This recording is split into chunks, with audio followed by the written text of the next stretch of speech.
नमस्ते दर्शकों, स्वाध्याय श्रृंखला में आज एक शब्द पर चर्चा करेंगे जिसको हम पाप कहते हैं।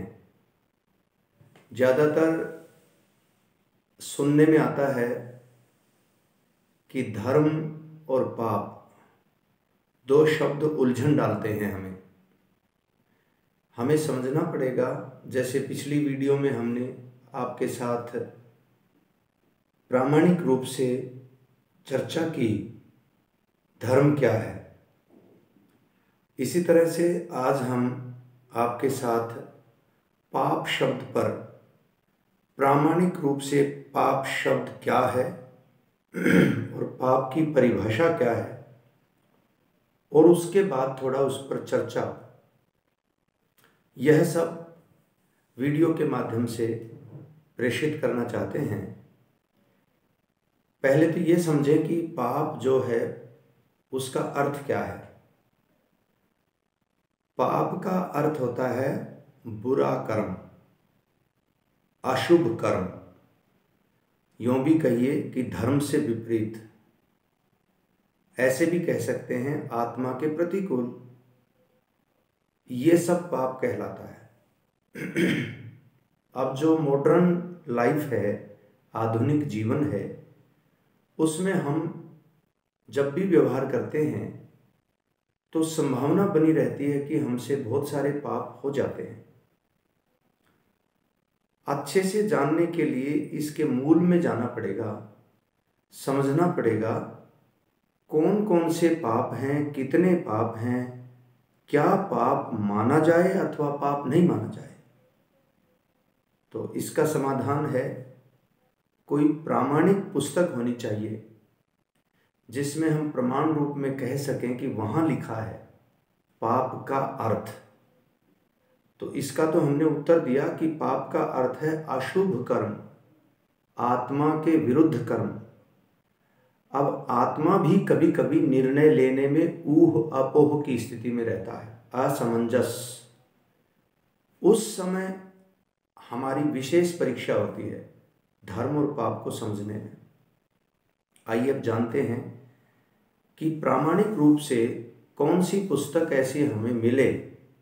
यद्यपि हमारे जो शास्त्र हैं, जैसे दर्शन हैं, और उसके अलावा हमारी अन्य पुस्तकें जैसे हमारी गीता है, भगवान श्री कृष्ण उसमें भी धर्म और पाप के बारे में खूब चर्चा करते हैं। आदि आदि अन्य ग्रंथों में पाप के बारे में और धर्म के बारे में बहुत कुछ लिखा है। परंतु आज हम एक छोटी सी पुस्तक, जिसको एक संत ने सैकड़ों साल पहले बहुत अच्छे से स्पष्ट किया, उस पुस्तक का नाम है आर्योद्देश्य रत्नमाला।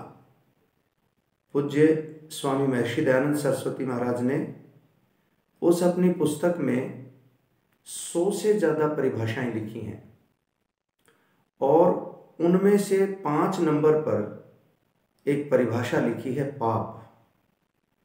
उस पाप की परिभाषा को हम उनके शब्दों में जानते हैं। पहले वो लिखते हैं, जो पुण्य से उल्टा और मिथ्या भाषण करना है उसको पाप कहते हैं। फिर से जानते हैं, पाप शब्द की महर्षि स्वामी दयानंद सरस्वती महाराज के शब्दों में परिभाषा क्या है। आप सुने उन्हीं के शब्दों में। वो कहते हैं, जो पुण्य से उल्टा और मिथ्या भाषण करना है उसको पाप कहते हैं। अब थोड़ा इस पर विचार करते हैं। वो कहते हैं पुण्य से उल्टा। अब पुण्य क्या बताया था पिछली वीडियो में, आप देख सकते हैं। ये वीडियो ज़्यादा लंबा हो जाएगा यदि हम इस पर उस पर चर्चा करेंगे तो, लेकिन समझने के लिए हम समझ लेते हैं कि श्रेष्ठ कर्म पुण्य है। अब उसमें 10 प्रकार के पुण्य बताए हैं, और हमारी जो परंपराएं हैं, हमारे जो बहुत सारे मत हैं, संप्रदाय हैं, वे भी मनीषी लोग, विद्वान लोग तरह तरह के अपने विचार उसमें व्यक्त करते हैं। अब हम कैसा माने?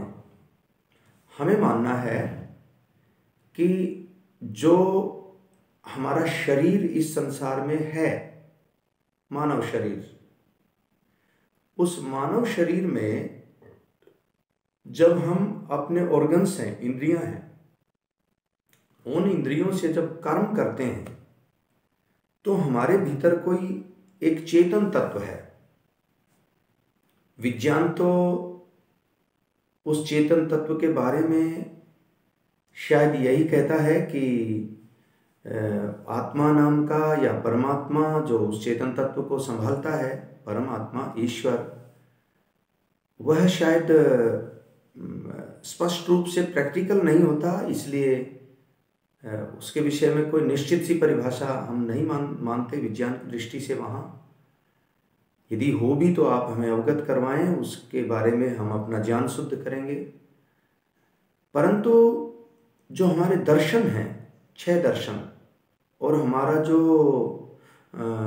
संस्कृत का जो अथाह सागर है, उसमें जो प्राचीन हमारा सबसे पहला जो मूल ग्रंथ है ऋग्वेद, और यूँ कहें कि और तीनों वेद, अर्थात 4 वेदों में या हमारे शास्त्रों में जो पाप की परिभाषा लिखी है उसमें ये बताया है, उसका महर्षि स्वामी दयानंद सरस्वती ने चर्चा की है कि शरीर जो है, इस शरीर में जो हमारी 10 इंद्रियां हैं, वो जो काम करती हैं, उन कामों के करने में जो अशुभ होता है उसकी चर्चा प्रकारों में दी है। 10 प्रकार का पाप है। तो 4 तो है हमारे वाणी से होने वाले पाप, जैसे हम वाणी से झूठ बोलते हैं, ये एक पाप हो गया।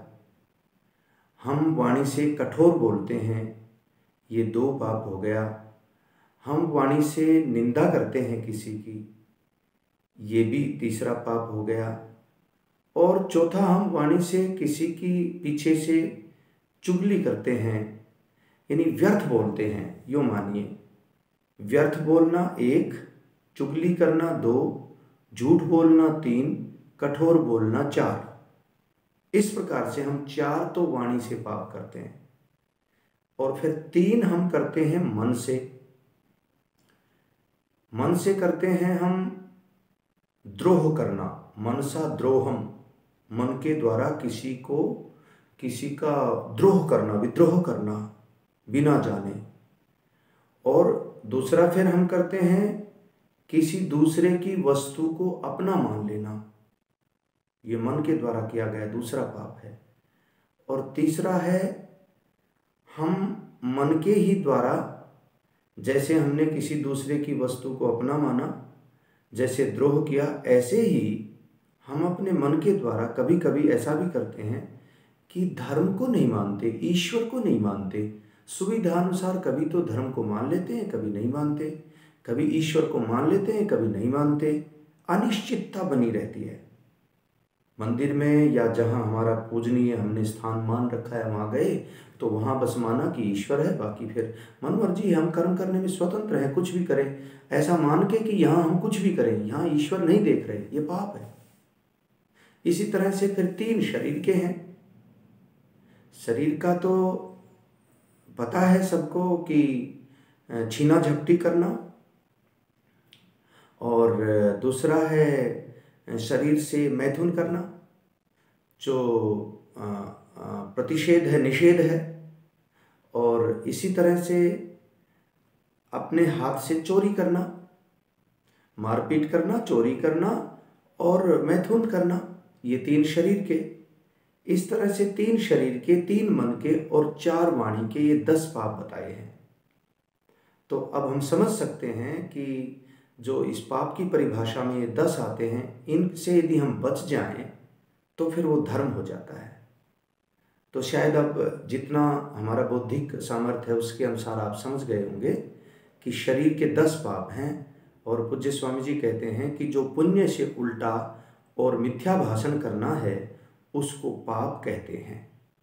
तो आज की इस वीडियो में इतना ही, बाकी अगली वीडियो में आपका धन्यवाद।